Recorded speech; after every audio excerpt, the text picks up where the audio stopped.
I think you can regard it. Good evening, everyone. Just calling this meeting to order here. So thank you, everyone, for joining in our, I guess, yearly joint Park and Recreation Commission and Sports Commission meeting. Welcome, everyone. Just wanted to say good evening. My name is Marco Rivero with the Park and Recreation Commission, the staff liaison to that commission. Also joined by Tyler Remerell, who's the staff liaison to the Sports Commission. We've also got various staff from the Department of Parks and Recreation joining us today. Wanted to let folks online know that this is a hybrid meeting, so we have an opportunity in person for folks to join in, but also online. We'll also want to remind our attendees that this meeting will be recorded and that just began. We ask that commissioners, presenters, and attendees please mute your microphones and turn off your video feeds if you're not speaking. For those attending via telephone, you can mute and unmute your microphones by dialing *6. The top toolbar contains a raise your hand function in case a commission member has a question during the meeting. Commissioners and presenters may share their screens using the share content box that's above. The chat box will also be checked routinely, but mainly to address logistical questions or issues during the meeting.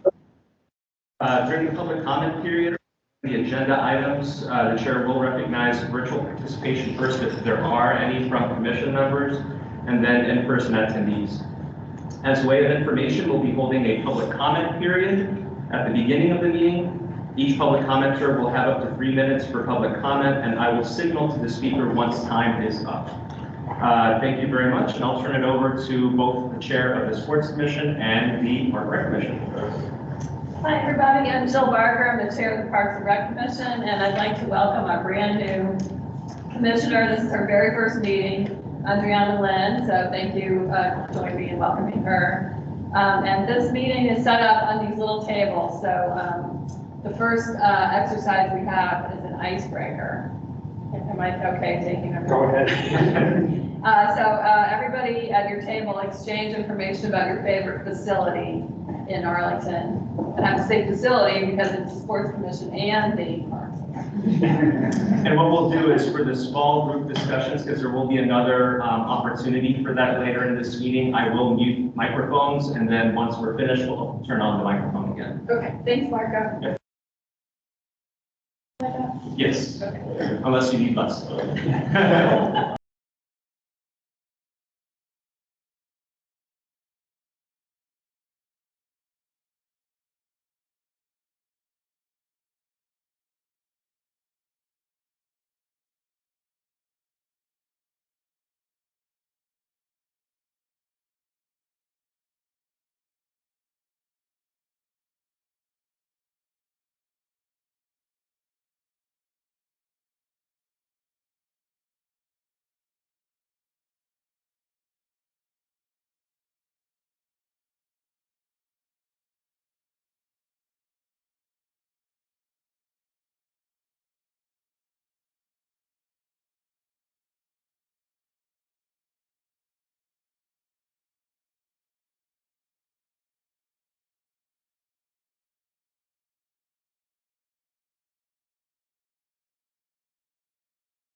Everyone. Okay, let's wrap it up. We've got about 1 minute left. About 1 minute left, okay. Thank you. I love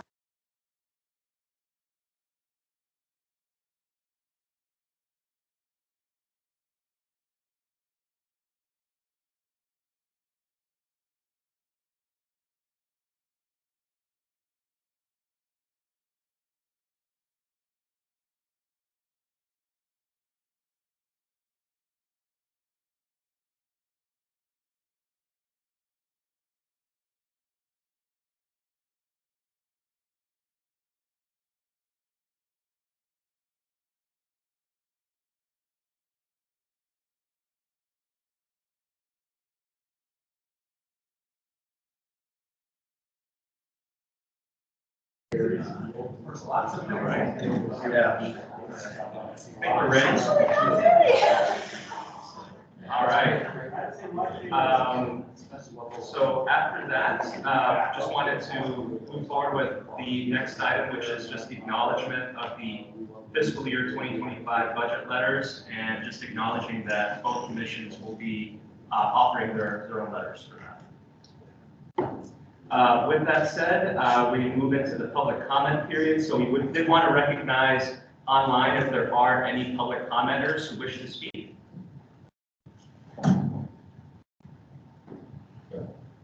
Anyone online that would like to speak? All right.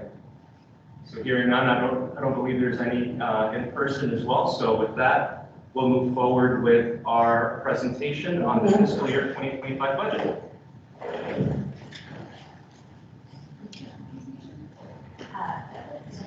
Hi, everybody.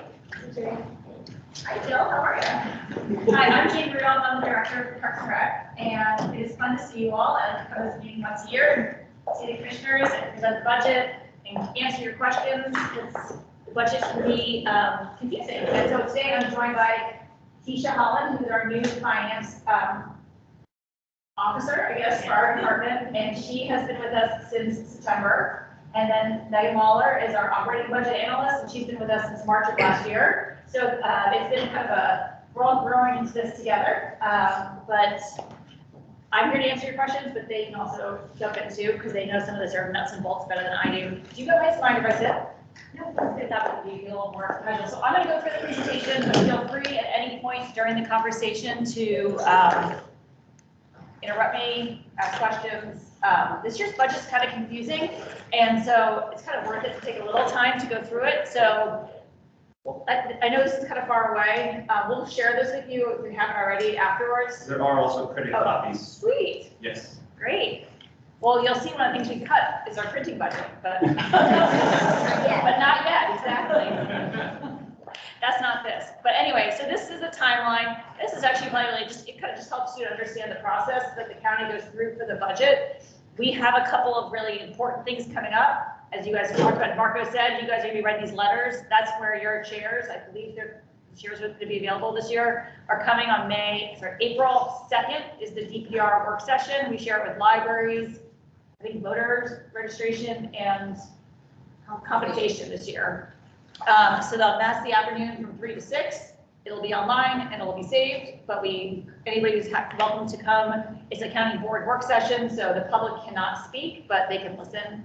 But that evening and on Thursday are the public hearings. So that's an opportunity for you as individuals to come speak if you have a question about it, not in your role as commissioners, because that goes through your commission chairs and your letter. So that's the timeline. The budget will be adopted in May, at the April board meeting. And then in May, because we're in a capital improvement year, which is our capital plan, the county manager's draft comes out in May, and that process will come through and be adopted in July. So that's a second process. So this is kind of like a heavy budget year for us. So there's both operating and then there's the capital budget. And separately, we will work with your commission chairs again to make sure that you guys are briefed on what's happening on the capital side afterwards. And again, I'm happy to answer any questions. I know I saw some that kind of there's definitely some confusion around those different funding streams and what they mean. But what we're focusing on is operating, which is all what we call net tax support, and which is the funding that we get from people's taxes that help to fund county government. and also the revenues we bring in for the various fees that we have for the program services that we provide. So again, any questions on that? So the next slide is just, just so you know how we operate in DPR and how we work. So as I said, I'm the director. We have a deputy director who's online with us today, Jennifer Feet-Ready, who oversees a lot of things, including what we call our whole administration unit, which involves public relations and HR, and the finance team falls under her as well. Then we have Cheryl Johnson, who does the community recreation program. Those are all of our programs for our kids as young as the preschool age, all the way up to our through our 55+ program, where we have people participating who are even over 100. So those are all our programs, from camps to community centers to, not community centers, to senior centers to preschools. And then we have our Parks and Natural Resources group, headed up by Mike Simmons. That is everybody who takes care of the parks and also tends to our natural resources. Keisha Jordan oversees our athletic facility services program, which is part of what the Sports Commission lives under. And then that has all of our facilities, all of our sports, all of our classes, and contracted camps. And then finally, we have our park development program, which is where we plan, design, and build all of our facilities. And Marco works in that division. And maintain, does maintain in that as well? So maintain is under Parks and Natural Resources. And so we always just like to tout how awesome we are, because we are, and we're awesome because of people like you as well. But we are continually ranked as one of the top 10. Arlington County gets picked counted as a city for the Trust for Public Lands annual top 100 cities, and we've been top 10 for years now. And then we also become ranked the fittest city and all these other things as well. And I think you can see that in our facilities like this, but in the programs and services that we provide. And so this is, again, our proposed operating budget. So as we said, we talked about both our expense side and our revenue side. Our expense budget, which is what we spend, is going to be over $62 million this coming year. It is an increase of almost 9% from last year. That increase is, and that amount, a lot of what our funding goes to is for personnel, right? That's like the biggest cost for the county in general. But you can see we included for you all the breakdown of how many permanent employees and temporary employees we have in our department. I've been here for now, scary, for 11 years. And when I came, we had well under 300 employees. So our staffing numbers have really gone up. And I think that's just because of building facilities like this. We really, like, you guys remember the old Lumber Run, didn't take many people to run it. So on to the next slide, unless anybody has any questions again, we can always go back. So this year, as I said before, it's kind of a funky year because we have a budget gap, but later on I'm going to be talking about also budget adds. So the reason why that is that the county manager, working with direction from the county board, there was a gap. Like, the county's revenues, like, that were coming in, were too high compared to the county's operating budget. There was at one point they thought even like multi-million-dollar gap. Now they've got it down to, on the county side, there's also gaps on the school side, around $12 million or so. That's because it just happens, right? Revenues is always kind of things are changing in the county. We have high vacancy rates. Luckily, residential came in higher than they thought. Some business taxes came in higher than they thought. So our gap was less than we anticipated.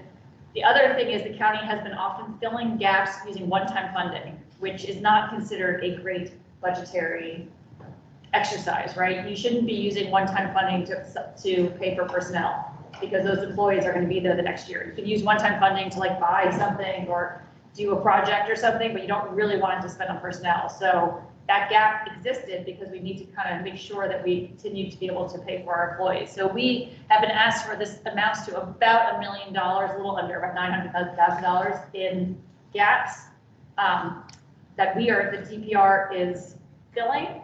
And as I said, there are across the board, any of you look at any of those other work sessions, and it's on the budget website, you can see a list of all the cuts that happened. But these are the DPR specific ones. And we are looking to eliminate our personal training program. We are looking to eliminate our DPR programmer position.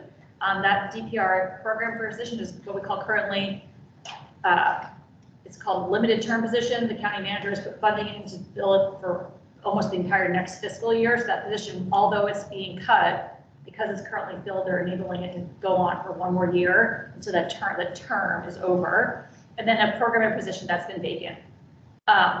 We also have a reduction in our landscape contracting services. We've reduced the amount of how much we transfer to the APS pools. We used to be in a partnership with APS pools. Some of you all may remember that, where the DPR was in there teaching classes and having what we call community time. APS no longer has us in there, so the funding that we used to transfer for that quote-unquote community time has kind of gone down every couple of years. So now this is our last amount that we're cutting. We've reserved some funding because our aquatics club, the Arlington Aquatics Club, still uses lane time there. I'm just saying this for all you sports commission folks. And so we can pay for, we rent lane time from them now. So we are in a rental model with APS. And so we are going to no longer transfer money to them for their operating. And then we also reduce our printing. We're sort of, you know, I was joking when I was saying this paper is printing, but we used to print a lot of more glossy stuff. We used to print a lot of our catalogs, and those things we are really no longer doing as much. So we were able to take a pretty big cut in printing. So before I move on, does anybody have any questions about budget cuts? Yes, landscape services. What does that doesn't include maintenance or anything to deal with athletic facilities, correct? Just baseball fields. Yes, Oh, of course. yeah, so No, and this is landscaping around buildings. It is landscaping around buildings. Yeah. So it is like the traditional landscape areas. And this cut is cutting it at a certain time of year. So we're just kind of, so basically we're not going to be maintaining them as much in the winter. So what we're going to see, particularly if there's a warmer winter, you might see some more weeds, potentially could see some more trash, but we're cutting down the amount of time. Yes, so those are those like landscape beds that you see in various medians and some of them are more developed around the county, but no, it does not mean fields, and it doesn't mean like areas around sort of fields, I guess is where, not part of that at all. Any questions else on the budget cuts? Are you getting, how much pushback are you getting on the personal training program? A fair amount? No, I mean, so the personal training program was started in 1994 as that concept of personal training was becoming kind of like more of a thing. People were bringing their personal trainers to our fitness centers, which is not allowed on county property. In general, you're not really supposed to be doing business if you're not in business with the county. And it was also taking up space in our center where people were wanting to just exercise and recreate. There was like somebody having like a private service. So at the time, our department decided to create this program where we offered it, because we often found like if there was a demand, why don't we offer it? The program itself has really gone in different, but it does not support itself anymore. It is supposed to be 100% cost recovery program, and it is not meeting that goals. So it means that people's taxes are basically supporting a program that is like 100% individual. If you think about how it works. And so we just don't feel like we should be supporting it. And while there may be means to kind of bring it back, the energy of not just the folks who are in the program, but the staff that support it, probably our PR staff, all of those people would be a lot. So kind of a lot of effort for what I personally feel like is not 100% appropriate use of a county facility. Is kind of intense individual use. I'd rather use our time to do group training.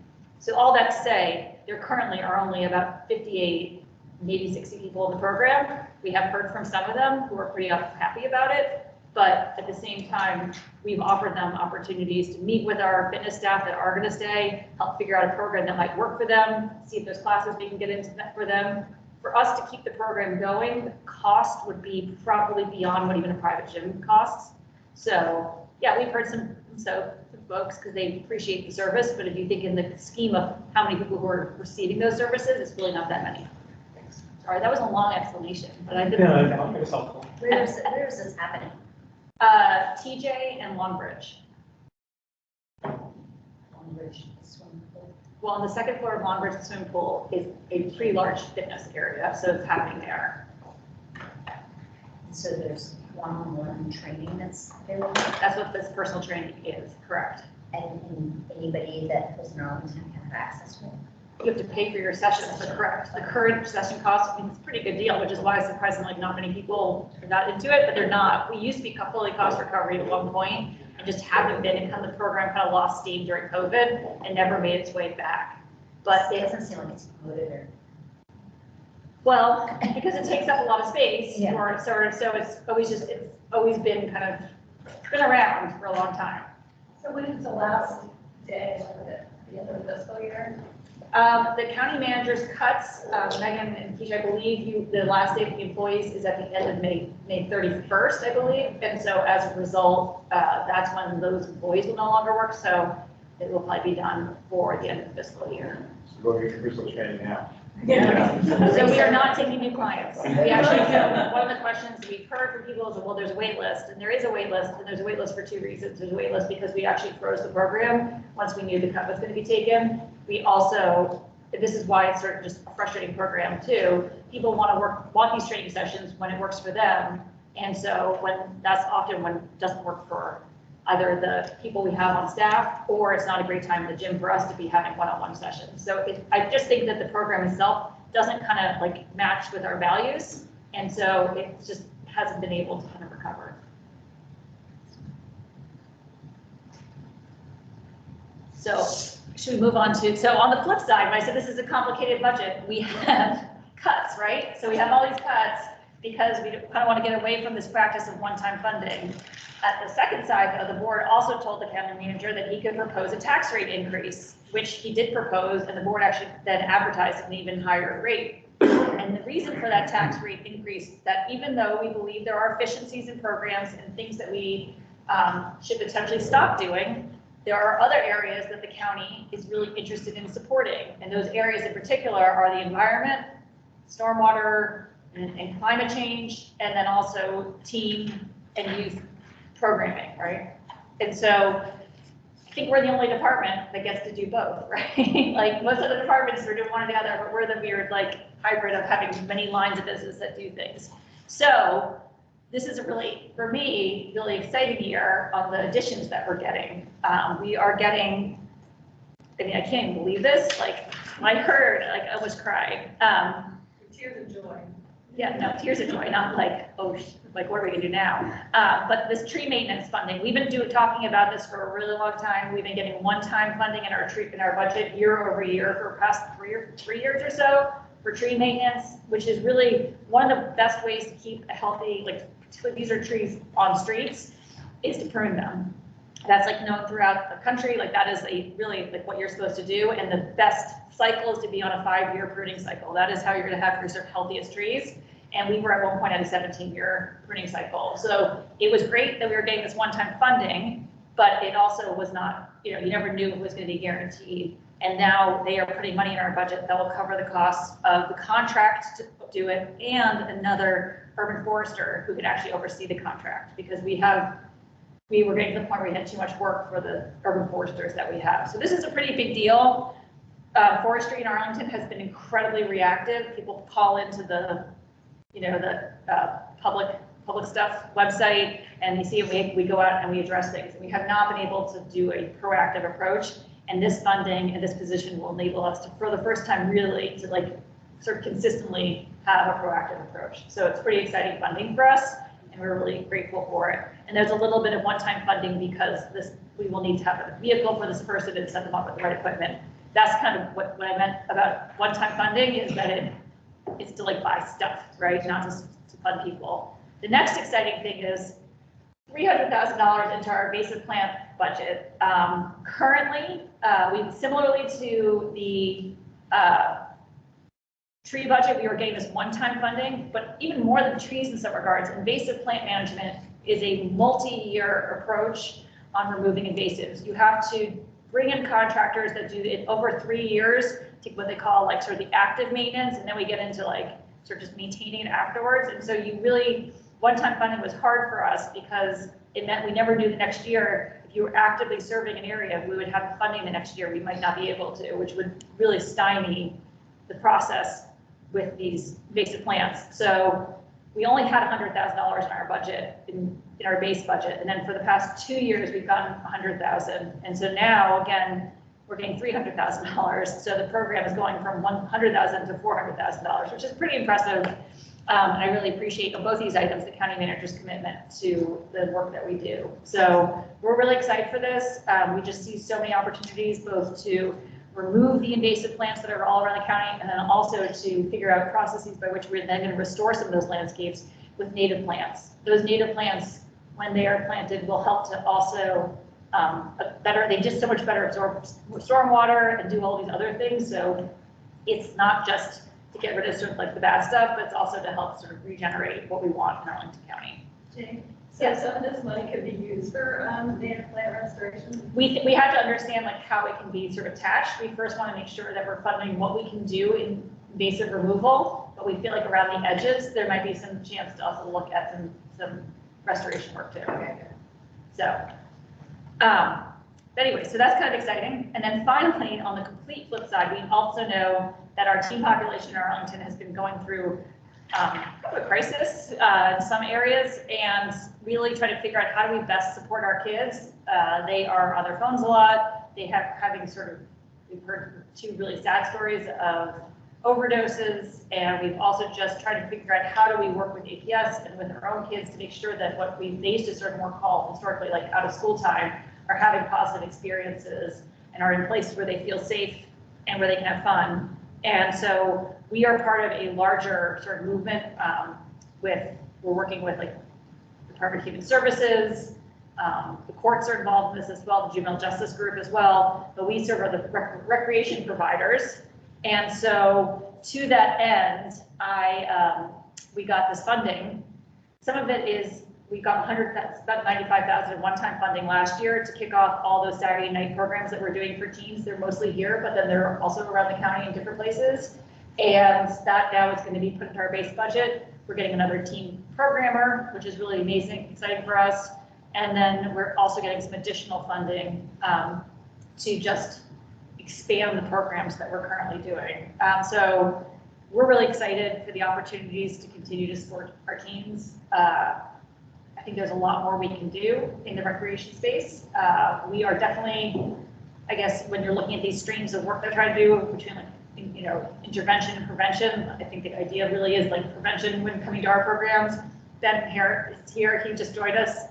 He's our deputy director at the deputy division chief over at AFS, our Athletic and Facility Services, and their group just kicked off at Arlington Mill on Friday and Saturday nights, and I never know which one is which, but they do something called falling at the mill, and the other one is kicking at the mill, and it's nighttime basketball and soccer programs for only high school, because one of the areas we also have found that there's a lot of our teen programs really have turned into tween programs, so like 7th graders, 8th graders, whatever, maybe up to 9th will come to it, but like no 11th graders that come hang out, and so we're trying to have very targeted programs for certain age groups and not let it mix. It's not working out so well. So, any questions on our teen stuff?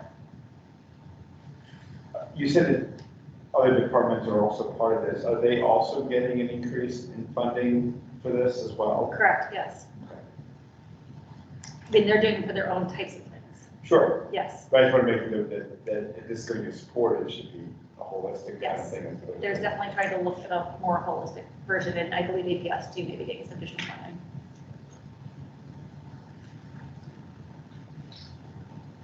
Yeah. In basic management, will the, also like, will fund staff as well, like how it will? It will not fund staff. So we have 2 staff currently that work on the invasive program, and talking with them, they can manage this funding with this kind of work. Because a lot of them will be going towards contractor.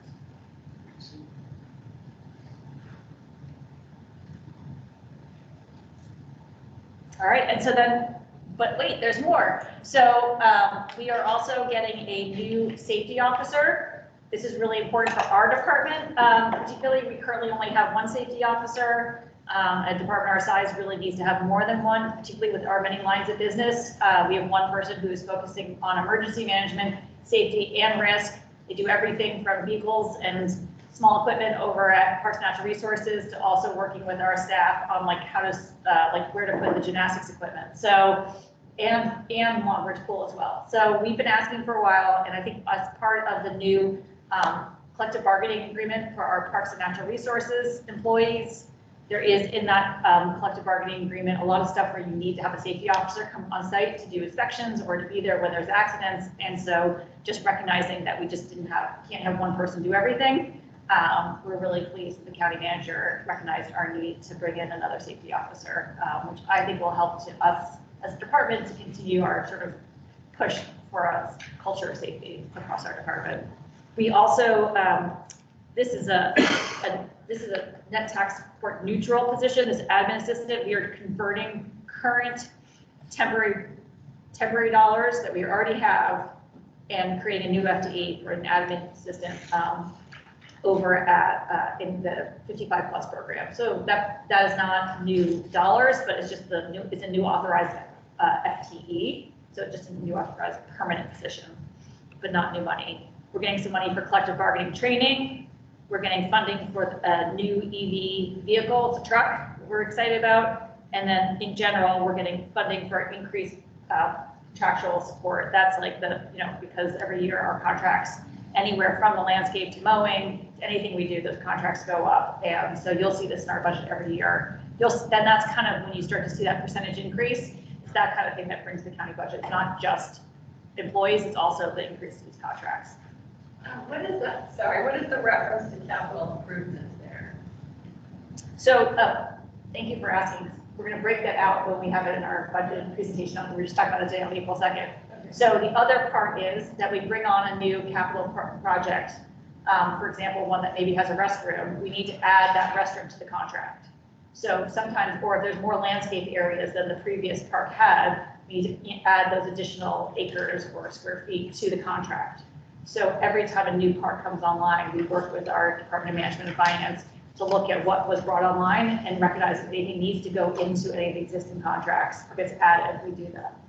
So if you're expanding a park or something with capital dollars, you're going to use the existing contractors? No, our existing contractors, like the Parks and Natural Resources, existing contracts for things like we do Parks and Natural Resources. So for example, when Jenny Dean came on and we had the new restroom that now is open longer than the old one, those are additional hours a year that the for maintenance of the restroom. Okay. Yeah. So for maintenance of restroom, for maintenance of landscape bed, for adding it to the mowing contract, we'd have more areas to mow or those kinds of things. Okay, more maintenance associated with With capital improvements. Right. Okay, thank you. Can you explain collective bargaining training? That sounds like something about labor you need would put money into training people. What, can you explain what that is? Well, so that's exactly what it is. So Why would the county be paying for? because we need to train management. So we have gone through a collective bargaining agreement. Parks and Natural Resources now part of what they call SLT, which is Service, Labor, and Trades. It includes us. It includes the Department of Environmental Services, like the whole public works side of the household trade center. Just like the entire trade center is now under this, as well as the plant.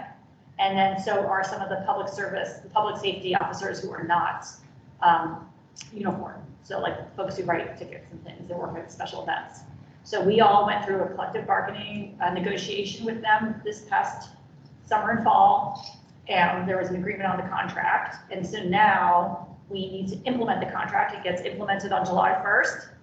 And when that happens, we're already starting the training now, but there is an extensive training of the management side, similarly to that the employees have to be trained by their own union. That's not being funded by the county. What the county is funding is the training of management.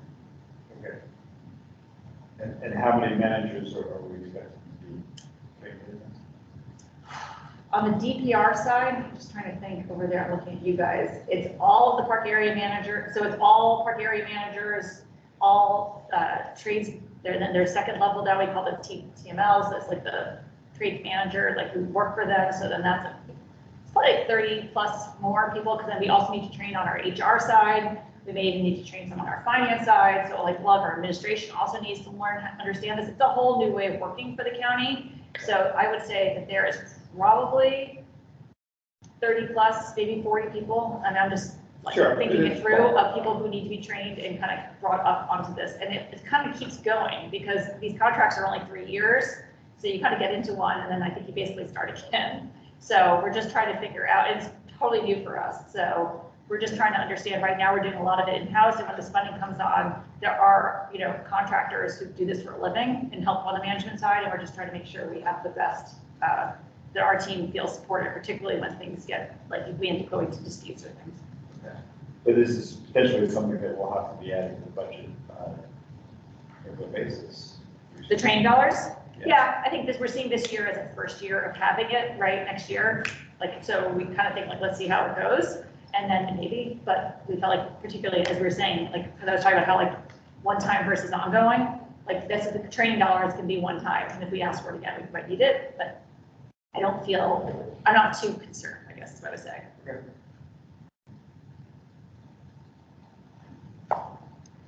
Any other questions?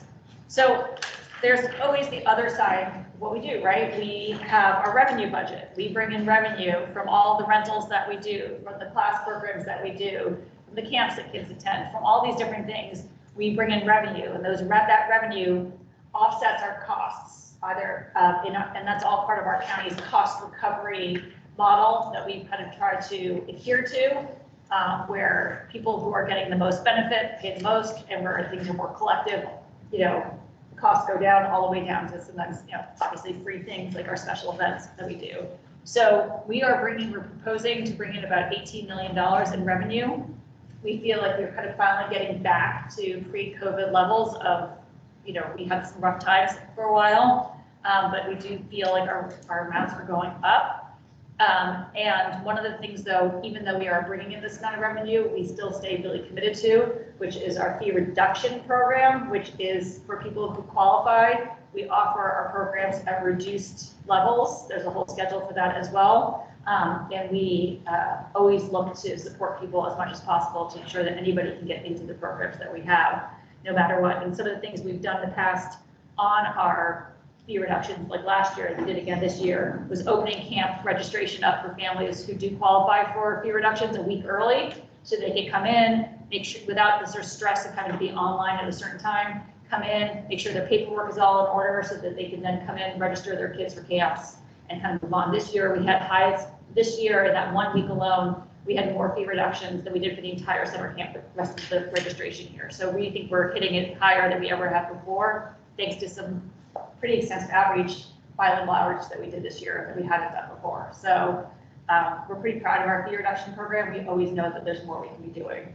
But one of the things that we found, and I guess this is really on the next slide, is that we have not increased our fees barely in the past several years, partially because of COVID. We just sort of stopped doing it, and we just kind of didn't increase our fees. And so and as you all know, you can see when you go to the grocery store or anywhere, things are more expensive. And so we were hitting up that we were really realizing that the classes that we were offering, things we were doing, were not recovering the costs at the levels that we set them for. So we needed to do a couple of things in order for us to kind of begin to get back to those cost recovery levels. So we kicked off this year kind of an intense, comprehensive review of all our fees. One thing we did was across the board a 7% increase on all of our fee programs. That's in the fee schedule. Let me pause for a second. The fee schedule is different than the operating budget. It's a companion document. The board votes on it at the same time.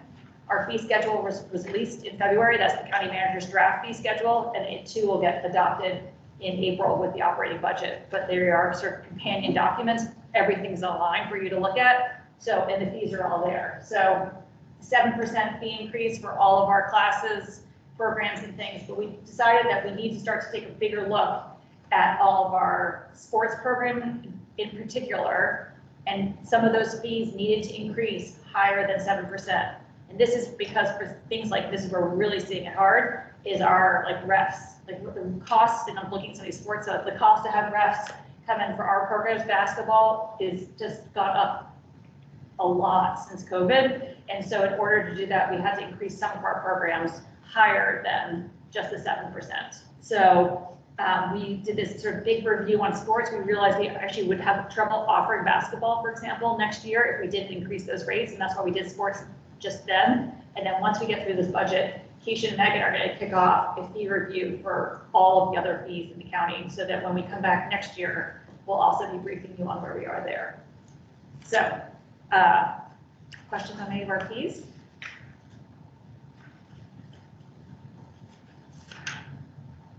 think we have another slide, right? Hit on it. Oh, you already hit on it? Thanks. I think I talked to it though. That's the whole 7%. Okay, so then there's the other side of the house, which is we also do our capital, right? I was talking about Marco's group that does like planning, design, and construction. And so on April 4th is the county's PAYGO, which is it's pay as you go. It's the operating side of the capital side of the operating budget. Not to be confused with the CIP. There is always an element in the operating budget about capital projects because these projects have some funding in it that come from operating budget. So some of it comes from tax dollars and some of it comes from bond. And so that is going to be on April 4th, similarly at 3 o'clock in the afternoon. Similarly, it'll be online and it'll be recorded. Eric Beach, our division chief, will be giving the presentation for Parks and Recreation. But these are some of the capital projects that were in this year as part of the capital program for this coming fiscal year. So that's why there you see them showing up now. And I'm happy to go through some of these projects. So some of these projects have some PAYGO money, some operating money, and then some of them also have bond money as well. So our whole capital maintenance project program is there. We're going to be doing these projects at Bailey's Branch, Doctors Run, Douglas Park, Woodmont Playground. And then we always have some funding that's put forward for these different things every year. One of them is feasibility studies implementation. We often have to like pivot and do like a planning process or do a feasibility study. So this is funding that gets put in, I'm not sure if it's every year or every other year, but it gets put in for us to be able to have access to it if it comes up. It's also where how we, put in new equipment in our centers all the time. This funding is every 2 years, so we can do that. We have our field fund, which you all are aware of. That's not new, that is not county money. That is just how the county takes in the funding for the field fund. And then we finally, we fund our capital asset manager this way as well. So, and then we have these other programs as well that will be moving forward this coming year. So, and again, they're not all funded by operating budget. They have, some of them have operating budget in them.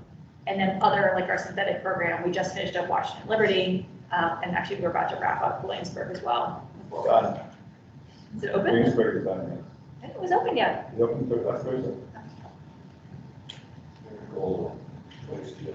Excuse me? That's the year old. Speak up, please. Just sidebars. Okay, so that's our capital program. Wait, I have a question. Yeah. Sorry. I Well, that's know the end. I keep harping on this, but I'm just trying to make sure I understand. So when I see this list, for example, on the right-hand side, I know that the National Resiliency Program of $2 million is Yep. right out of the CIP.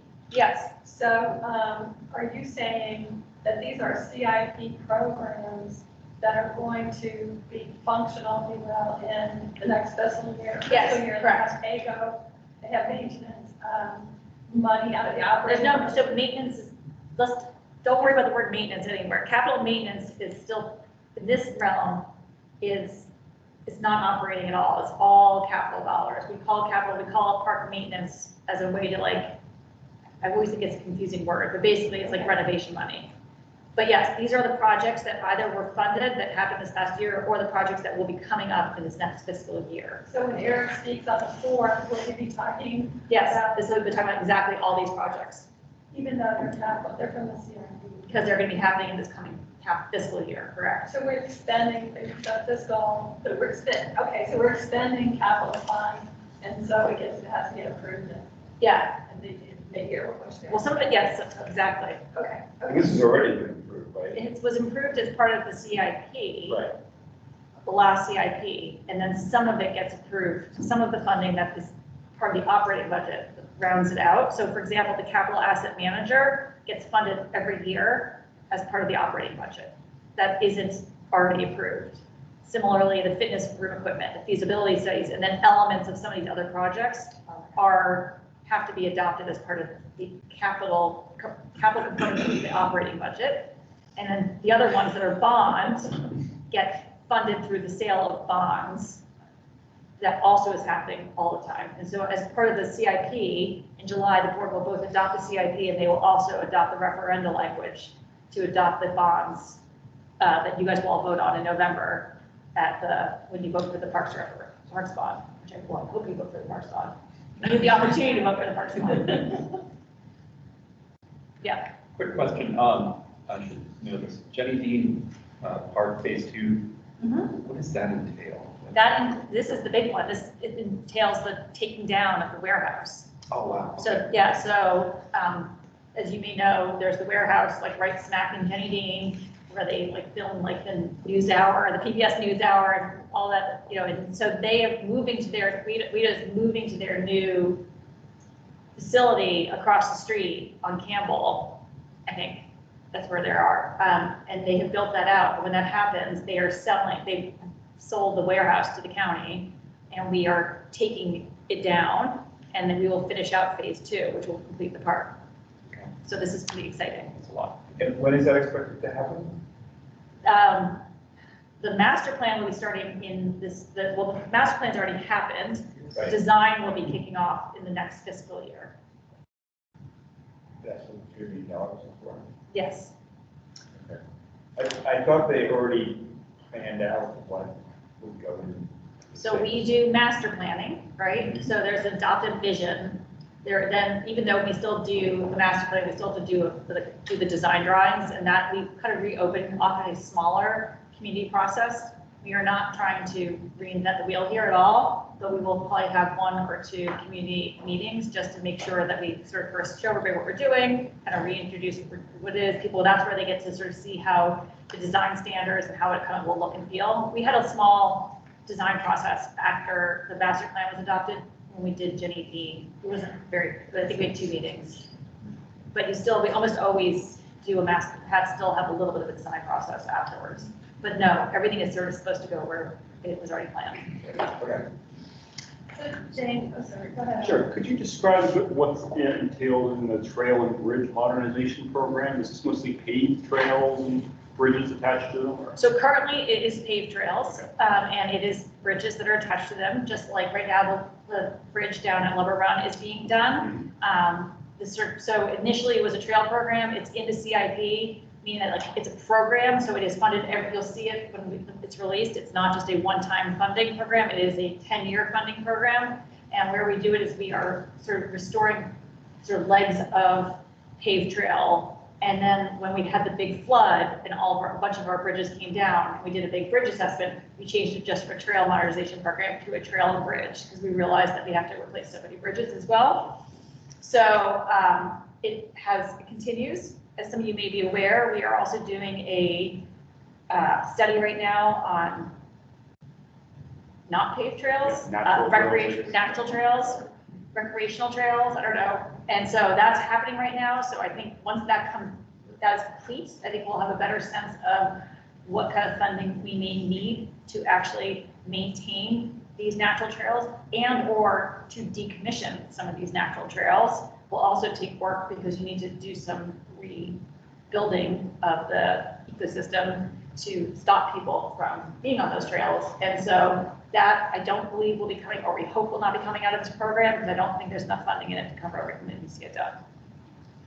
In terms of the natural trails, parts for this ones, is there any money in the current operating budget for that type of trail needs? There is, no, I would say there's not direct funding in it. The Park and Natural Resources budget has done work.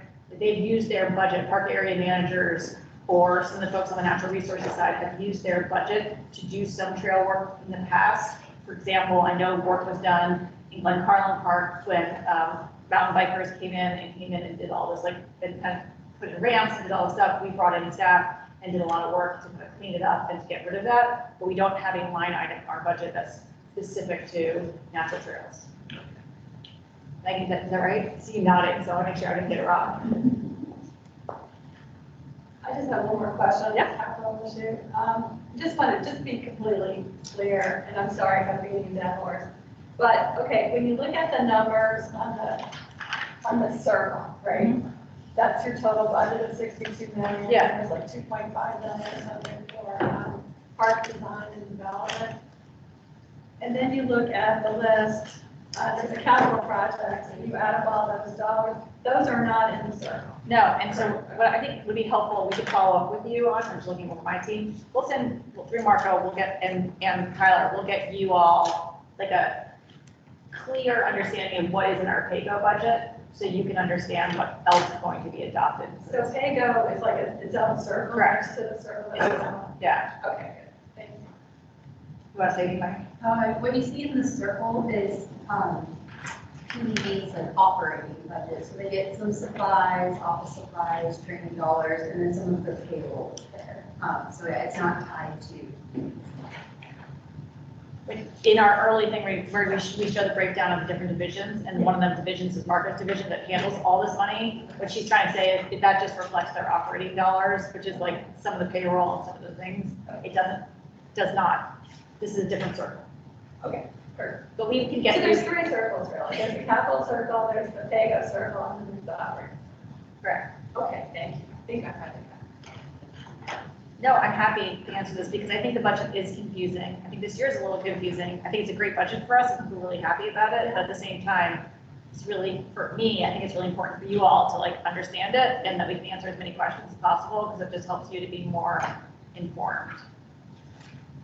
So outside, I mean, we have one more slide, which is just the dates and things. But outside of that, do you have any more questions about the budget as you guys think about your, go ahead. Yeah, so the, what makes this possible for you to add so much of these additions is because of the tax, Correct. proposed tax increase. If it wasn't for the tax increase, I'm assuming that all of those additions would be out. I believe yes. Okay. So how much are you getting additionally from the tax increase? You asked me to add them up. Yes, I can do that. Oh, I'm sorry, I thought maybe it's just something that you might know, but you don't have to answer right now, but if you could. Yeah, we can. I mean, it's about. How much, It's like how $1 much? million. It's about 2 million. It's about 2. I'm just thinking of numbers. Are you asking about the county manager's proposed tax increase or the county board's approved bigger tax? That's a good question. This, I mean, this was part of the county manager's proposed budget. So this came out before this came out when he made his proposal, which is his rate. Which is lower. Right, and then the board chose to advertise at a higher rate. Okay, so if the board approves a higher rate, did they say what that extra funding? But if you've been listening to any of their work sessions, they continue to talk about various things they're interested in. Meaning that, like, should you all have other things you're interested in, you know, there might be opportunities.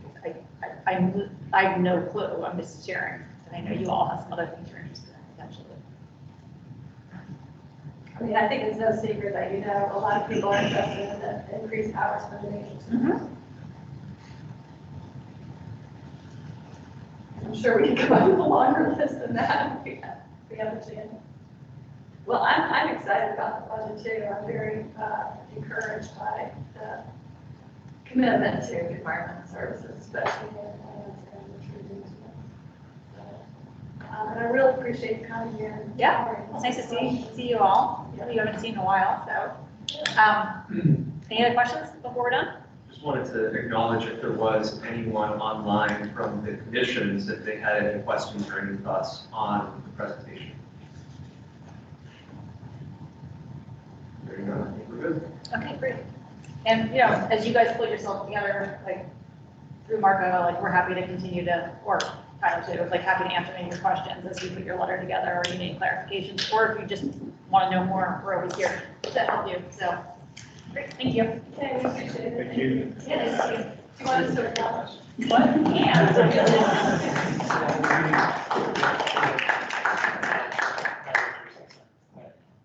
All right, so we can move on to the next section of our meeting, which is the Sports Commission and Park Rec Commission discussion items, and I believe there are 5 topic areas, so we'll turn it over to John and to Jill to introduce those items.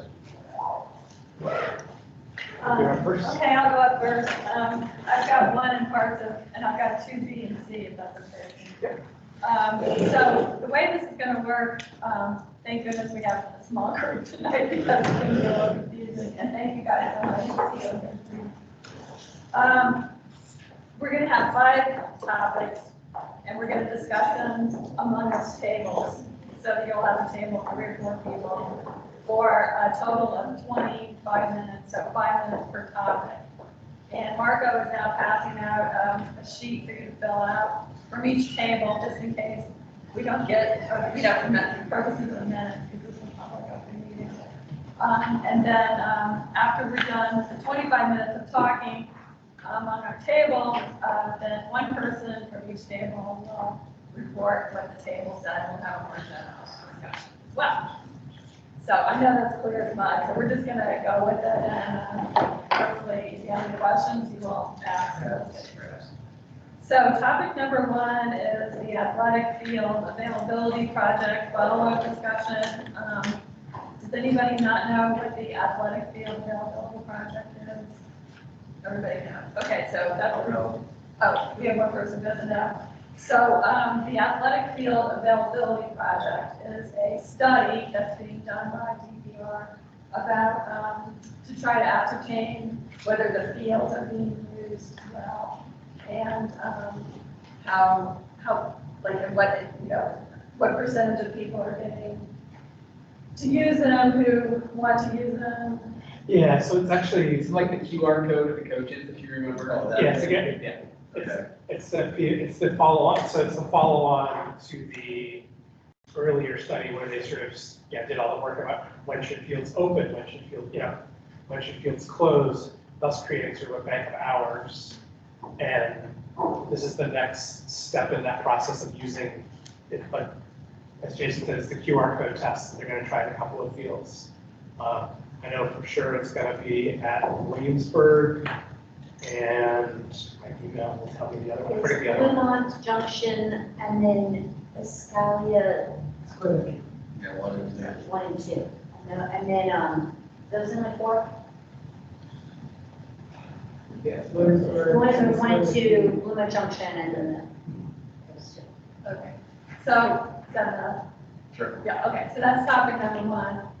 Topic number 2 is how the PRC and SC are supposed to work together. Adam and Lizzie are going to tee up 2A, but 2B and C are really pretty general. What are the points of collaboration that you think there should be among the Sports Commission and the Park and Rec Commission, and where do we have separate but mutual interest? Okay, and now Adam's going to do 2A. And Lizzie, you want to add on? So it's listed as notification of field closures by DPR, which is related to uses allowed by established memorandum of law. That really what this is about is the relationship between APS and DPR, and that bigger relationship. And there are some MOUs that I understand are being updated or rewritten or renegotiated, I should say, right now. So wanted to take this opportunity to talk about some of the impacts of those current MOUs and how they impact the sports groups. 3 ways in which they do that.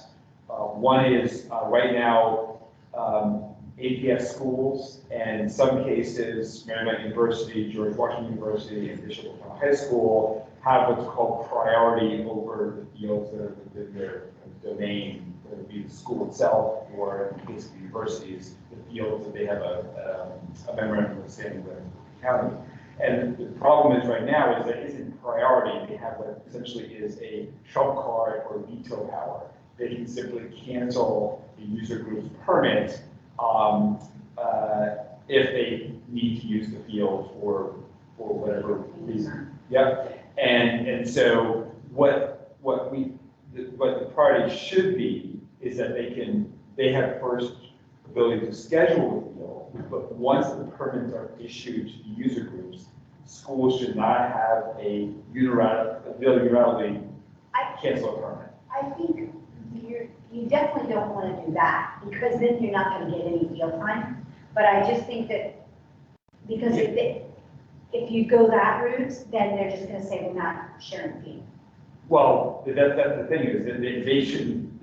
What I said is they already have that power. They already do schedule things ahead of time. But the problem is now they also have it after the I mean, I don't want to get into a debate about it, but, you know, I'm not looking for them to be able to just, you know, take whatever they want for as long. I think that you have to understand that if the school has a game that's rained out, then they're gonna have to make it up. And if that has been scheduled to somebody else. But the issue I see is sometimes you get notified, sometimes you don't. And that's, you know, sometimes we'll hear, oh, no, wait, there's something else going on there from somebody who's going to that activity, and then we realize we have a problem. Right, so that was my second point, which is the notification about cancel permits. Even though there's been some improvement over the last few years about that, it's still inconsistent. While you know, my understanding is, I haven't seen the actual understanding, is that the DPR asks the schools to tell them, for example, when a game is being rescheduled because of a rain out. But there's no enforcement of that, and I don't know if it's spelled out in the MOU that they must do that, because it is inconsistent, and sometimes we have shown up to fields for a game and find out that we can't use it because it's being used by the schools, and therefore those kids basically, they lose their game. So we think that it should be spelled out in the memorandum what the expectations are around communication.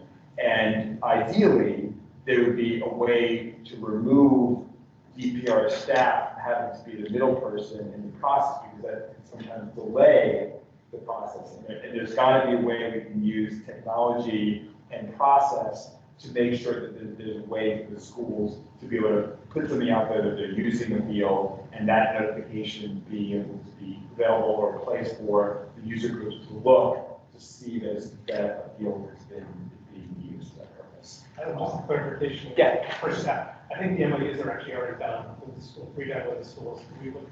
So the MOUs are done for the three high schools.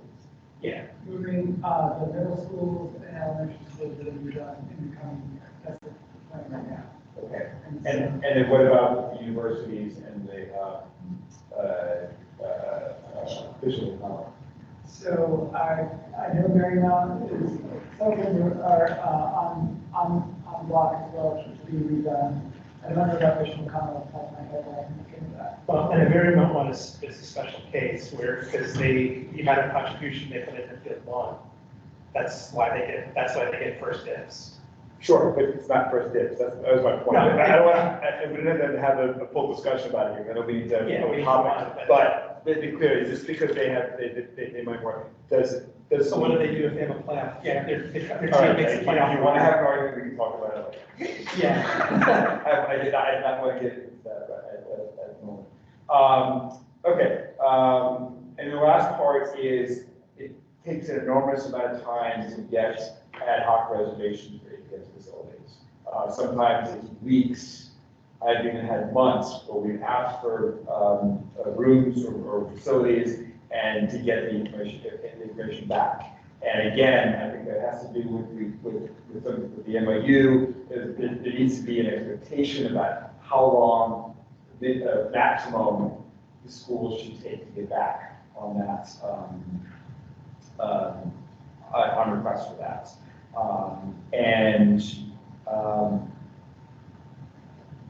That's the main point. So those are three areas. Sorry, it's a little longer. We That's okay. Okay, John, it's your turn to do number three. All right, so number three is, so you probably see, I'm surprised we haven't seen more about this yet, because they had this big kickoff. Libby's sort of outgoing thing this year is going to be Arlington 2050, which is sort of an envisioning what Arlington looks like. It's a big sort of public envisioning process. Apparently Arlington last did this about 1990 or earlier. And one key piece of this, they did a big kickoff meeting. Supposedly we're all going to get little postcards that fill out sort of what your vision of Arlington 2050 would look like. I mean, at the planning session, for example, mine was like, the idea of putting fields over the highways was a brilliant idea. You know, those kinds of, yeah, sort of like 2050 looking back, saying thank you to today kind of stuff. it's an interesting concept. I'm surprised we haven't seen more. Yeah, they had the big kickoff thing in January, and it made it sound like it was imminent, but I have seen nothing in any stuff. So just be aware that it's coming, and sort of the context for tonight is really begin, maybe at your table, think about what Arlington 2050 looks like. Yeah, we can send in a postcard. Yeah. Okay, Melissa? We have someone online that we wanted to recognize first. Oh, go ahead. Yeah, be able to unmute yourself.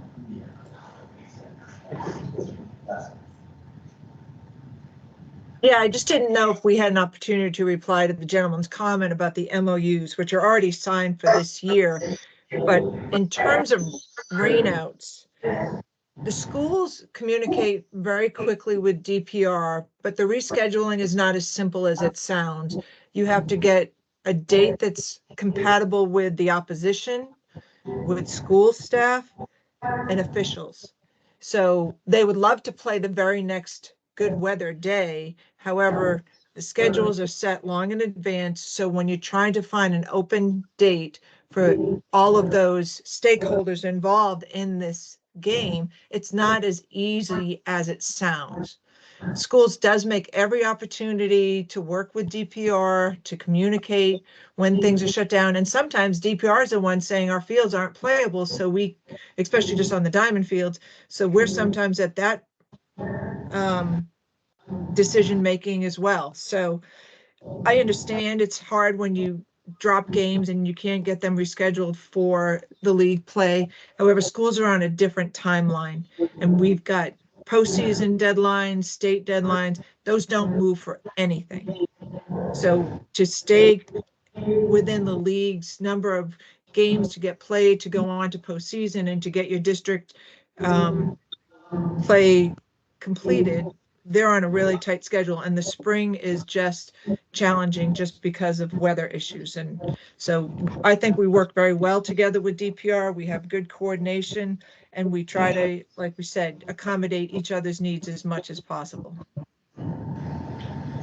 Thank you. For those that don't know, Deb is the APS liaison for the Sports Commission. What's Deb's last name? DeFranco. Okay, thanks. Thank you, Deb. Sure. I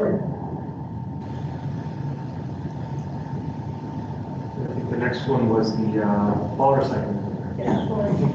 So essentially, we discussed this at the last women's sports meeting. Tennis balls are not easily recycled, so but there are programs for it. So John and I quickly discussed what we knew of the situation. I believe we did not get much of a response, if any, from tennis orgs in Arlington. Correct. So we just kind of looked on our own for options. Unfortunately, it is expensive. Just to sum it up, it is expensive. It involves quite a bit of manpower to move the boxes around, to ship them back, and undo them.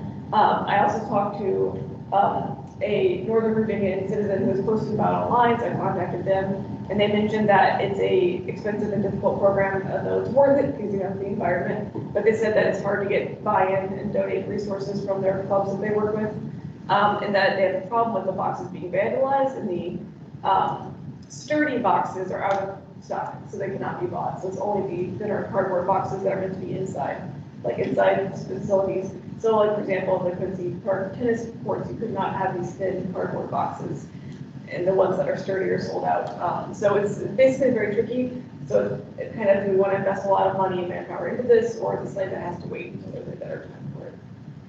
Okay, thanks, that's a good summary. And then the last issue, the Promise Working Group, which is basically the anti-hate group. Yeah, so renaming it, so originally named it was Combating Hate, and started in 2021.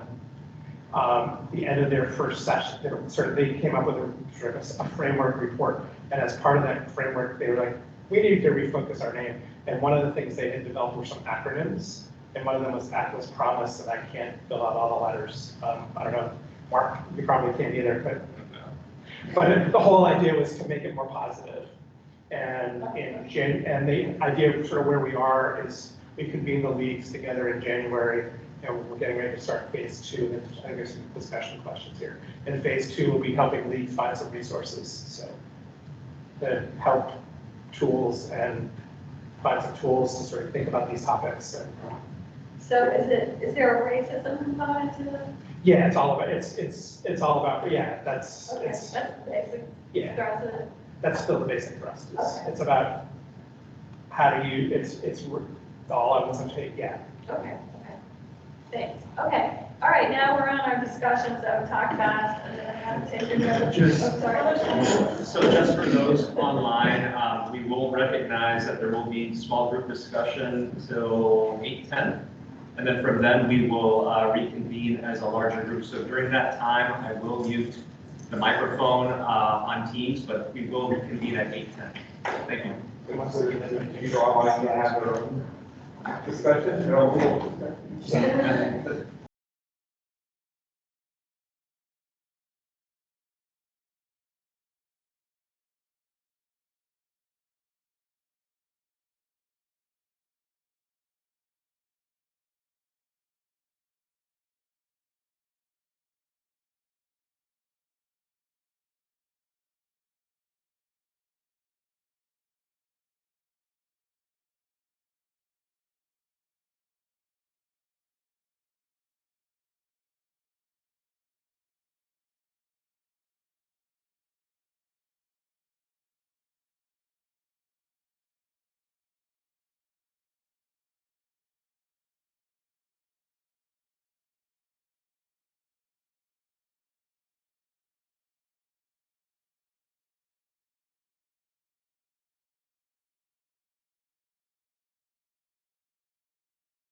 Yeah.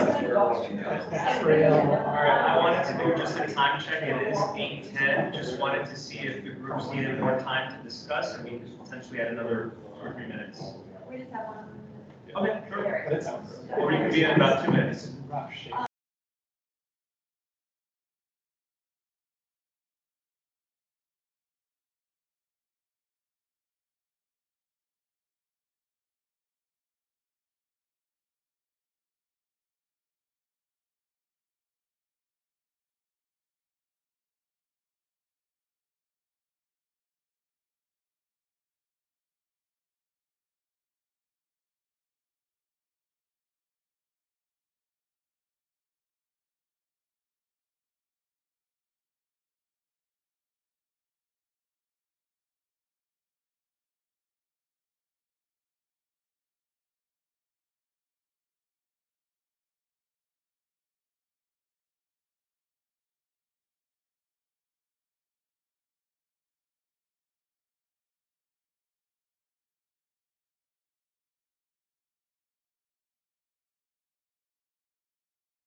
All right, everyone, it's 8:12. Just wanted to kick it back out to the chairs to see how you would like to move forward with the report outs.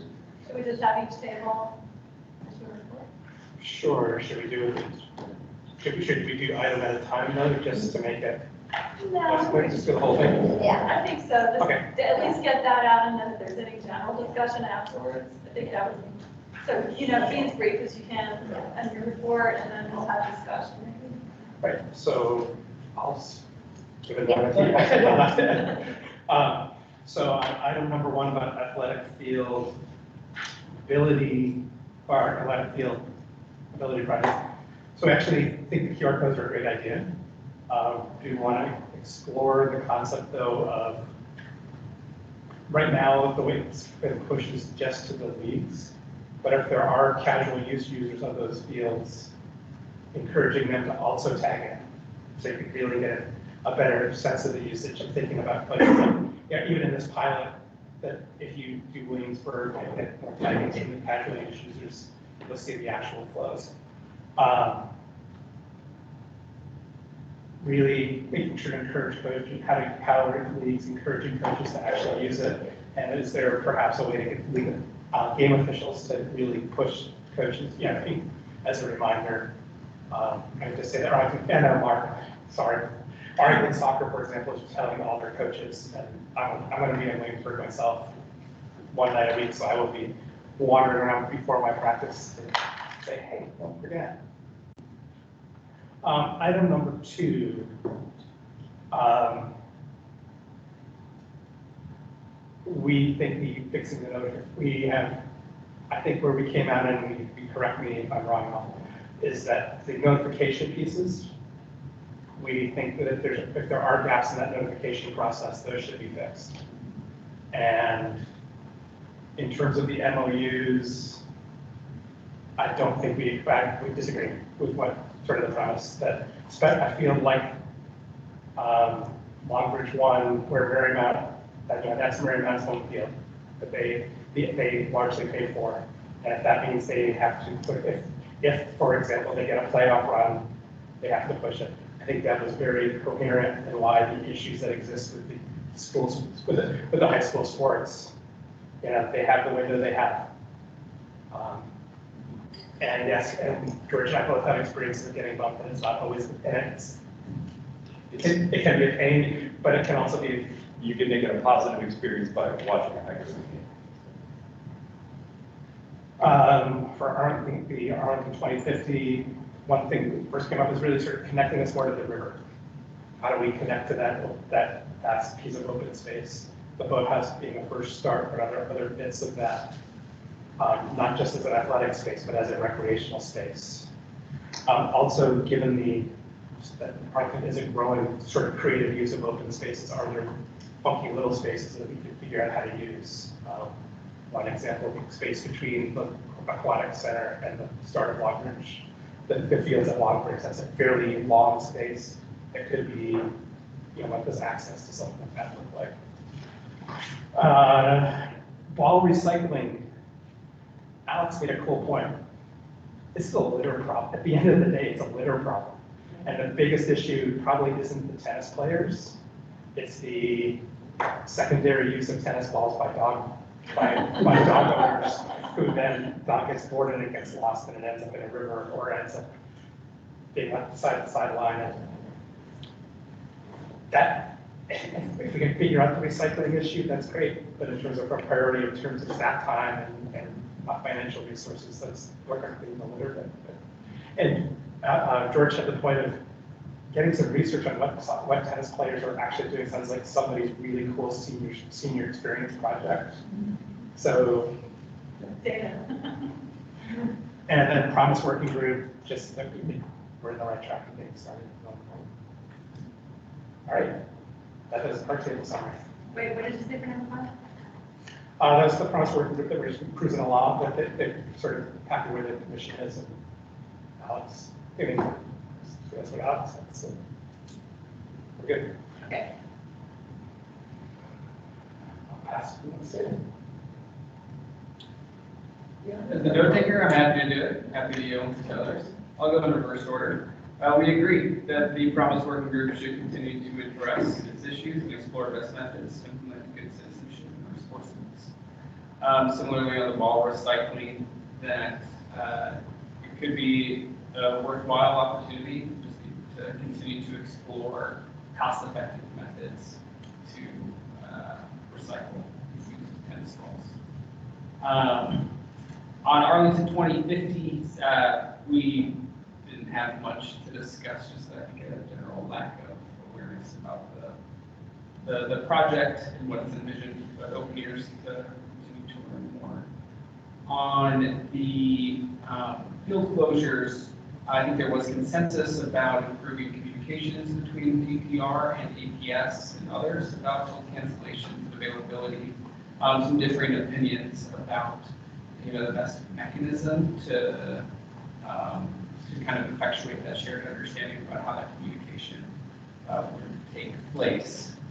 And on the first issue, talk about I think some better IT and automation to track requests for usage, to track the actual utilization of the reservations or the fields, to better track and to make available the opportunities for constituents to see what fields are available and kind of up to date, maybe even that data week wasn't available. And then also tracking the demand versus the actual. Right, thank you. Yeah. If everybody wants, Wednesday at 5 and is not able to get Wednesday at 5. So our group, on the athletic field thing, we're kind of wondering, or I'm kind of wondering, what DPR collecting this information from the sampling of field. What is the plan for that information? Just with such a small sample size, what are you going to get from that? Well, I believe right now it's just kind of a pilot program, seeing how well it works and if it's working, but then just to increase field efficiency. Okay, because I kind of feel like, the user groups could potentially provide you with a schedule there, which would give you a wealth of information rather than just like, did the group show up on this day? I mean, like, scheduled versus showing up. I mean, I can't control like a coach who canceled practice because it's his wife's birthday versus, you know what I'm saying? Like, versus I still have to schedule those people. So like, you know, this is great to see like, did people come? But like, we still have to put everybody on a field so we have that information. I feel like that could be useful or maybe more useful than this. But, and then we had questions about like, who isn't getting the space they want? Like, you know, that how do you get that information? I mean, you're collecting like, did people use it? But like, are you finding out like, well, it would have been really nice to have another field on Wednesday night and Thursday night. We had, you know, more than we needed on Monday and Friday. But are you interested in that information and how would you collect that? And then, I guess I have a little bit here about use of turf fields during rain. Like, I guess if it rains and you've got your monitor in Williamsburg, you're going to be able to say like, oh, normally there would be 6 teams there, but today 2 showed up. And by collecting it the way you're doing, you're going to get that information. And then if a grass field is closed because of rain, I guess you would hope that it's 0. Right, okay. So, and are you going to be tracking weather? So, all right, and then we thought for number 2, is there a way to do something with technology so that, I mean, you're only talking about like schedules for the 3 high school fields, Lumbridge 1 and Tuckahoe, and maybe Jimmy Dean, that field. Would there be some way to, I don't know, like, you know, you've got the weather, I don't know, I'm not sure what notification you could do, but if something got added to that, bumping somebody, would there be a way to like, you know, somehow notify people that need to know, like, is there some, you know, you've got that rained out, but is there something else? I mean, I don't know how often this is happening. How do you get notified now? I get a call from Tyler, or email from Tyler saying that. So it's actually on a human to do this. Yeah. Right, it's an example basically kind of a dashboard, a place, a web page for the group to go to. And if the school is taking a field because they need it or something, there should be some way for them to indicate that. And then it's there, and then the user groups could be looking at that page on a regular basis. I mean, it'd be great if it was an email, but that's not absolutely necessary. As long as there's a place that they can go where it didn't require your staff to have to go out and call the groups. I mean, not to say that's a hard task, but it just is another step in the process that if we can eliminate, it would make it a lot more efficient for that information to be communicated.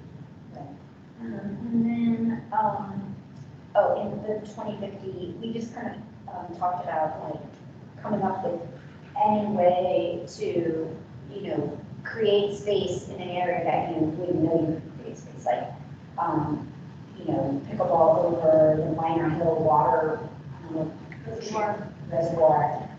You know, can you use parking decks or, you know, in the future, like, are there ways to create space for more fields and parks over, you know, the highway or kind of like you all finding little niches. Ball recycling, it seemed like you kept mentioning reaching out to DES. Because we have a 0 waste policy. And so I think somebody at DES is working on that. So what can we do to support that? Okay. Is that the sports commission that needs to reach out to DES? No, we're working on it. Oh, you're working on it. But I mean, I think it would be good if both. If both, yeah. Okay. And then, the Parks Working Group, I guess, people are interested in like an update of where we are. I know we had that meeting about 3 months ago and there was a new group put together. Yep. Okay, and Yeah, that's where they're getting it. It's going to be on the April agenda for the sports commission because they want some direction from us. Okay. But we've got three folks from that meeting that are willing to participate. Okay. And sports commission folks, just as a heads up, I'm going to be sending out, I'm looking for one of you to be the liaison to that and part of that. So. Thank you. All right, I'm probably the only one who can read my instructions. That's why you have to put your email. Probably not too much different information that was already discussed, but regarding the field availability project, we felt that pilots may provide some useful data, but overall, the scale may be insignificant and that it needs to be scaled at a higher level to provide any significant data depending on what is interest of why the data is being collected. And we can talk about whether, but it's an excellent point, which I think we talked about during our previous meeting on the topic. For the MOUs with the areas, with the teams, we also talked about potential for any centralized software or service where notification or dashboard that folks can go to. From personal experience, when I was doing scheduling, I had to find out specifically from each of the communities that are using that space that could take away what system, like how they are notifying their users and get involved in that one. Because by the time it cycled back around through parts, it was too late for us to notify our users. So it meant chasing down, is your town doing one thing, dovetail doing third, and Wakefield doing something completely different. And then something plugged into those items, and then Bishop O'Connell, and when you add in all these others, everybody's doing something different within their own communities, and it to the point of, yes, understood, I completely understood what Deb said. There's like a lot of process before everything is completely finalized. So we discussed maybe there's a pre-hold or a pre-notification when a date is being looked at as a rescheduled date, where the sports organizations could see, hey, this isn't canceled on you yet, but there may be a pre-hold of, you might lose this day or something in that area, some sort of kind of early warning. And then if, hey, officials aren't available, you can still have your field. But officials are now good, they're locked in, and now you lose it, something of that nature.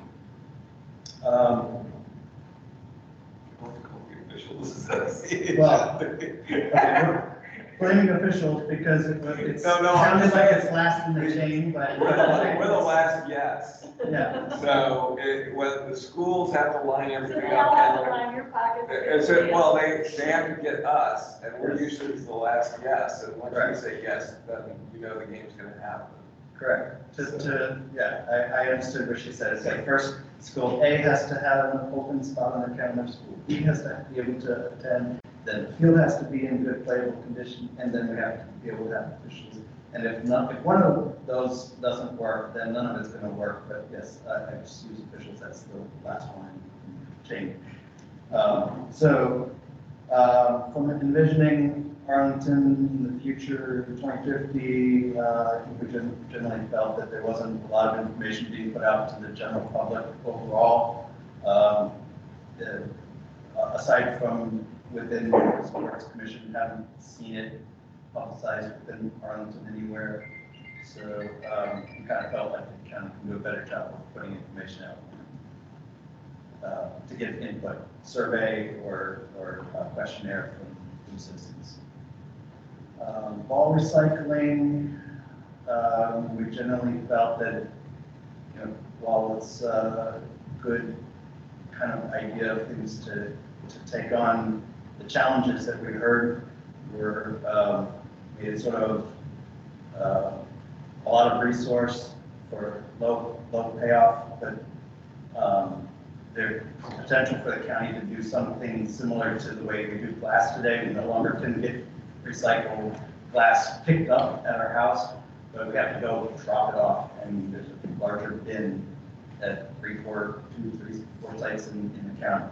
And so in the same facilities where we have large recycling containers within the county, perhaps they could add something there where people could take their things in the county and could advertise that.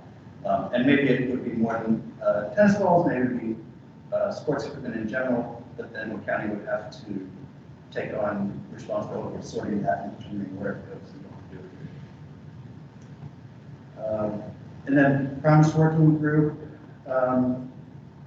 generally speaking, we said that what we're looking for from the Promise Working Group is to provide guidance into the youth organizations on how they can take on these challenges and what improvements or where the guidance on how they can make improvements within their organization, identify the areas of where they may be lacking or have a blind spot that they could relook at their own policies and procedures to help make improvements. Well done.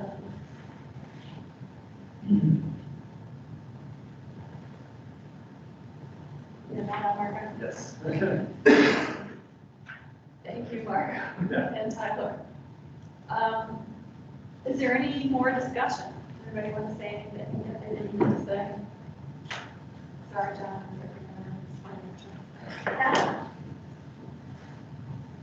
Okay, hearing none. Yeah, so that was the final item for discussion. Just wanted to acknowledge that there will be no separate business being taken during this meeting for either the Sports Commission or the Park and Rec Commission, and we will be reconvening that at our next meetings. So for the Sports Commission, that's on Thursday, April 25th at 7 p.m. And for the Park and Recreation Commission, that is on Tuesday, April 16th at 7 p.m. And if you guys will hand in your sheets to Marco and Tyler so that you can know this thing, that'd be great. All right. Thank you so much to our wonderful staff. Thanks, everybody. Good to meet you guys. Nice to meet you. Nice to meet you. I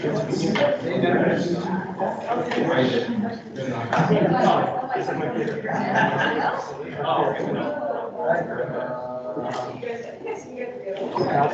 I saw you last night.